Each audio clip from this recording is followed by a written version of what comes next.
বন্দে পুরুষোত্তম। পরম প্রেমময় শ্রী শ্রী ঠাকুরের রাতুল চরণে সহস্র শতকোটি প্রণাম। আপনারা যারা দেখছেন প্রত্যেককেই আমার আনন্দিত জয়গুরু এবং যথাযোগ্য স্থানে প্রণাম, স্নেহ, ভালোবাসা। আমি আপনাদের শ্রাবণী।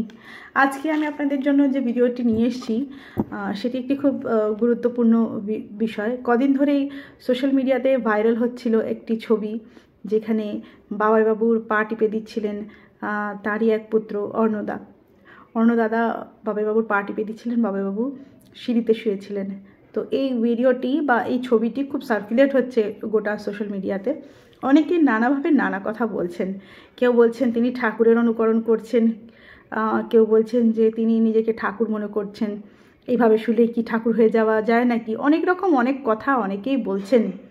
কিন্তু আসুন আজ আমি আপনাদের আমার মতো করে বলি যে ব্যাপারটা কিভাবে আপনারা দেখলে সেটি যথাযোগ্য হবে। কেন বলুন তো? মানুষের দৃষ্টি, মানুষের চিন্তাভাবনা যদি মানে কি দেখবো, আমি কি ভাববো, সেটা নিজের উপরেই নির্ভর করে। আমি যদি প্রত্যেকটা জিনিসের খারাপ দিকটাই দেখি, তাহলে আমার নজরে কোনোদিনও বা আমার কপালে কোনোদিনও মধু জুটবে না, তাই না? খারাপটাই জুটবে, মৌমাছির হুলই জুটবে। কিন্তু আমি যদি সর্বত্র ভালো দেখি, তাহলে আমার চারিপাশটা ভালো হয়ে থাকবে, মধুময় হয়ে থাকবে, সুন্দর হয়ে থাকবে। পৃথিবী কত সুন্দর, তাই না? আমাদের প্রত্যেকের মধ্যে দুটি করে সত্তা আছে, ভালো এবং মন্দ। আপনি যাকে লালন পালন করবেন, আপনি যাকে পোষণ করবেন, সেই আপনার মধ্যে বেড়ে উঠবে। আপনি যদি মনে করেন আপনি ভালো সত্তাকে বৃদ্ধি করাতে চান, তাহলে সেই অনুযায়ী কাজ করবেন, সেই পথে চলবেন, দেখবেন আপনি ভালো হয়ে উঠবেন, আপনার চারপাশটা ভালো হয়ে উঠবে। আর যদি আপনি মনে করেন আপনার ভেতরের ওই খারাপ সত্তাটাকে আপনি খাইয়ে পরিয়ে বাঁচিয়ে দিয়ে বৃদ্ধি করাবেন, তাহলে আপনি সেরূপই ফল পাবেন। তো আসুন ভিডিওর বিষয়বস্তুতে যাওয়া যায়। দেখুন, ঠাকুর যখন পরমহংস রামকৃষ্ণদেব ছিলেন, ওই অবতারে যখন ছিলেন, ঠাকুর বলেছিলেন যে আমি সব জ্ঞান তোদের দিয়ে যাচ্ছি না। তার পার্শ্বদের বলেছিলেন যে আমি সমস্ত জ্ঞান তোদেরকে দিয়ে যাচ্ছি না, বাকি রাখছি, আমি সপরিবারে এসে করিয়ে তোদেরকে দেখিয়ে দেব, সেই জ্ঞান আমি দেবো। তো ঠাকুর এসছেন, এসে তিনি সংসার করেছেন সর্বত্রটাই, সর্বদিকে একটি মানুষের কিভাবে চলা উচিত, তার সংসার জীবন, তার ধর্মজীবন কেমন হওয়া উচিত, তিনি প্রত্যেকটা জিনিস পুঙ্খানুপুঙ্খভাবে আচরণের মাধ্যমে দেখিয়ে দিয়ে গেছেন, তাই তো? এবার বলি যে তার বংশজ যারা আছেন, শ্রী শ্রী বরদা, তারপরে শ্রী শ্রী দাদা, তারপরে শ্রী শ্রী আচার্যদেব, বর্তমান আচার্যদেব, তারপরে অবিন দাদা, এনারা যে মানে এই যে সমস্ত রয়েছেন, তাঁর রক্ত এনাদের শরীরে বইছে, এনারা তারই ঔরসজাত সন্তান, তাই তো? তো এনাদের ঠাকুর হওয়ার দরকার হয় না, কারণ এনারা কখনোই সেটি দাবি করেননি যে আমরা ঠাকুর। বরং তেনারা বলেছেন যে আমরা কিন্তু সাধারণ মানুষ, এবং আমার মতোই আমার ঠাকুরও অতি সাধারণ। আমার ঠাকুরের মধ্যে কোনো ক্ষমতা নেই, আমার ঠাকুর কোনো ম্যাজিক জানেন না, আমার ঠাকুর ম্যাজিক জানেন না, সব ছুমন্তর করে দিতে পারেন না। আপনার আমার মতোই আমাদের ঠাকুরও খুবই সাধারণ মানুষ ছিলেন। আমাদের ঠাকুর কি বলেছিলেন? তোমার মধ্যে ঠাকুরত্ব না জাগিলে কেহ তোমার ঠাকুরও নয়, কেন্দ্রও নয়, ফাঁকি দিলেই পেতে হবে তা, তাই তো? তো সেটি হচ্ছে যে এই যে ছবিটি সার্কুলেট হচ্ছে, ছবিটির অন্তর্নিহিত যে ভাব, সেটা কি? সেটি হচ্ছে আচার্যদেবের একটি লীলা, যেখানে তিনি আমাদেরকে দেখিয়ে দিলেন যে তাঁর সংসার জীবন কতটা সুগঠিত, সুশৃঙ্খল, এবং ঠাকুরের আদর্শে চলে তিনি আজ পরিপূর্ণ।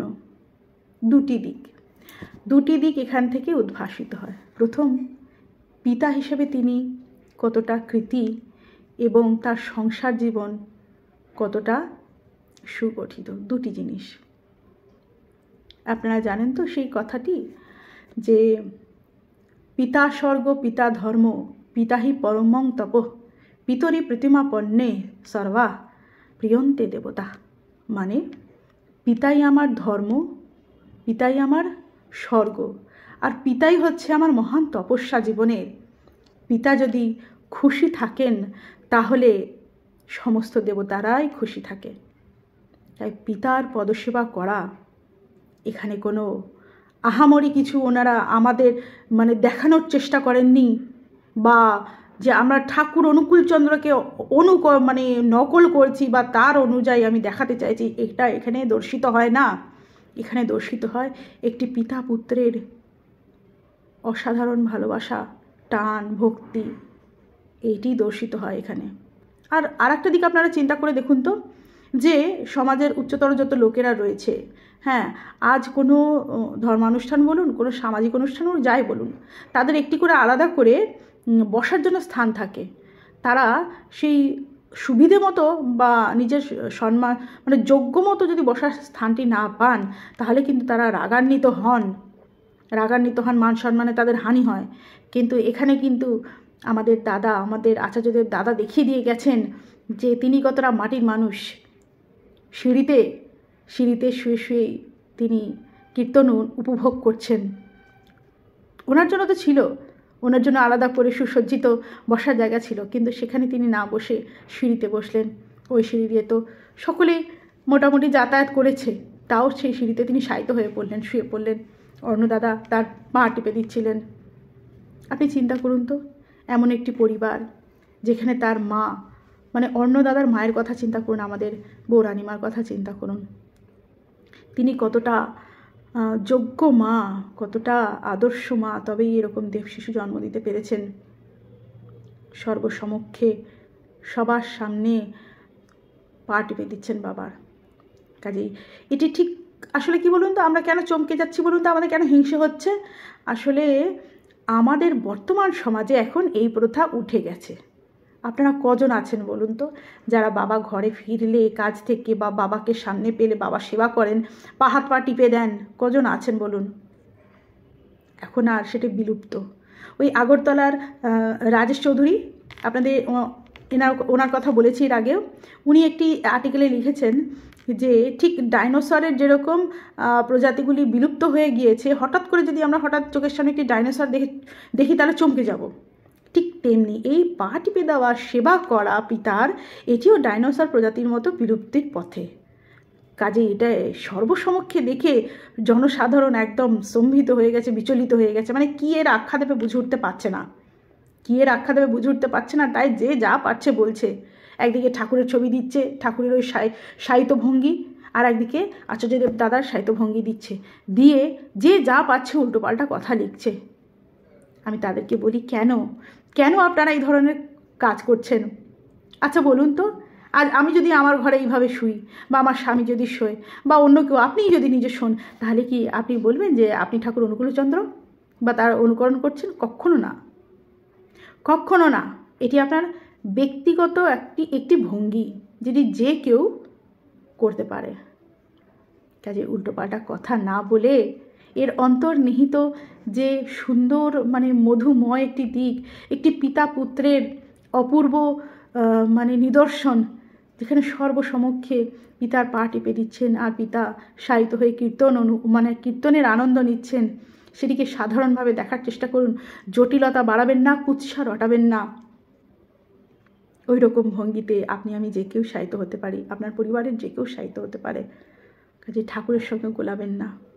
আমাদের আচার্যদেব দাদা বলেছিলেন যে আমি সেই ঠাকুরকেই ধরবো, আমি তাকেই ধরবো যে বিপাকে পড়লে আমাকে চলার কায়দা দেখিয়ে দেয়।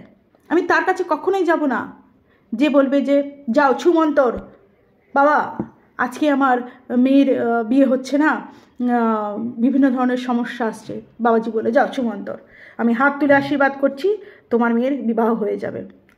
তারপরে দিন এলো নতুন সমস্যা, বাবা আমার চাকরি নেই, বাবা আবার হাত তুলে আশীর্বাদ করলেন, যাও তোমার চাকরি হয়ে যাবে। বাবা আমার জীবনে অভাব মিটছে না, যাও তোমার অভাব মিটে যাবে। বাবা আমার এই রোগ, বাবা আমার ওই তমুক অমুক তমুক, সব বাবা হাত তুলছে, হয়ে যাচ্ছে। আচ্ছা দাদা তাই বলছেন যে আমি এনার কাছে যাব না? কেন যাব না? যেদিন তুমি মারা যাবে, যেদিন তুমি দেহ রাখবে, সেদিন কে হাত তুলে আমাকে আশীর্বাদ করবে? কে আমাকে সেই ম্যাজিকটি করিয়ে দেবে যে আমার জীবনের সমস্যা সব দূরীভূত হয়ে যাবে? আমি তার কাছেই যাব যে আমাকে পাঁকে ফেলে দেবে, পাঁকে ফেলে দিয়ে বলবে যে এইভাবে পাঁক থেকে উঠতে হয়, এইভাবে জল থেকে সাঁতার কেটে নিজেকে বাঁচাতে হয়, এইভাবে জীবনের সমস্যা থেকে নিজেকে রক্ষা করতে হয়, পালাতে নেই। আমাকে এই কায়দাটা যে শিখিয়ে দেবে, জীবন যাপনের যে এই যে কায়দা, এই কায়দাটা শিখিয়ে দেবে, আমি তার কাছেই যাব, আমি তাকেই ভগবান রূপে পুজো করব। ঠাকুর অনুকূলচন্দ্র কখনো বলেননি আমি ভগবান, আমি অবতার, কখনো বলেননি। আমরা তাকে ভগবান হিসেবে পুজো করি, নারায়ণের মূর্ত প্রতীক হিসেবে পুজো করি, কারণ আমরা সেই সমস্ত জিনিস তার কাছ থেকে পেয়েছি, জীবনে বাঁচার রসদ পেয়েছি, তার জন্যই তাকে নারায়ণের আসনে বসিয়েছি। আজকে পৃথিবীতে নানা রকম নানা কথা ওঠে, তাতে কিন্তু অনুকূলচন্দ্রের কিছু যায় আসে না, অনুকূলচন্দ্রের ছাওয়ালদেরও কিছু যায় আসে না। কাজে যে যা বলুন, এই আমার ভিডিওতে এসে অনেকেই কিন্তু অনেক রকম অনেক কমেন্ট করবেন, আমি জানি, কিন্তু তাতে আমার কিছু যায় আসে না। আমি সবার জন্যই মঙ্গল প্রার্থনা করি, মঙ্গল প্রার্থনা করেও যাব। জ্যোতিমার কলসির কানা তা বলে কি প্রেম দেবো না? জগাই মাধায় না থাকলে কি নিমাইকে চিনত লোকে? কত রকমের কত কথা আছে, তাই না? তো কাজেই সাধারণ বিষয়কে সাধারণভাবে নিন, সাধারণভাবে দেখতে শিখুন, নিজের জ্ঞান চক্ষু উন্মোচিত করুন এবং অন্তর্নিহিত যে ভাবধারা সেটিকে বোঝার চেষ্টা করুন, চেনার চেষ্টা করুন। জীবনটি অনেক সুন্দর, একে কঠিন বানিয়ে বৃথা জালে জর্জরিত হবেন না, পাপ বাড়াবেন না। ভালো থাকবেন, সমাজকে ভালো রাখুন, আপনার আশেপাশে সবাইকে ভালো রাখুন, তার পথে চলুন, তার কথা বলুন, বেশি বেশি করে তার কথা শুনুন, নিজেকে যোজিত হতে দিন। যজন মানেই হচ্ছে ঠাকুরের কথা শোনা। করুন, শুনুন, ভালো থাকবেন, ভালো থাকতে বাধ্য। তার কথা বলুন, বেশি করে সবাইকে বলুন, সবাইকে বলতে বাধ্য, গাছপালাকে বলুন, রাস্তার কুকুর বিড়ালকে বলুন, পশু পাখিকে বলুন, কিন্তু বলুন ভালো থাকবেন। জয় গুরু। সকলে ভালো থাকবেন, সুস্থ থাকবেন।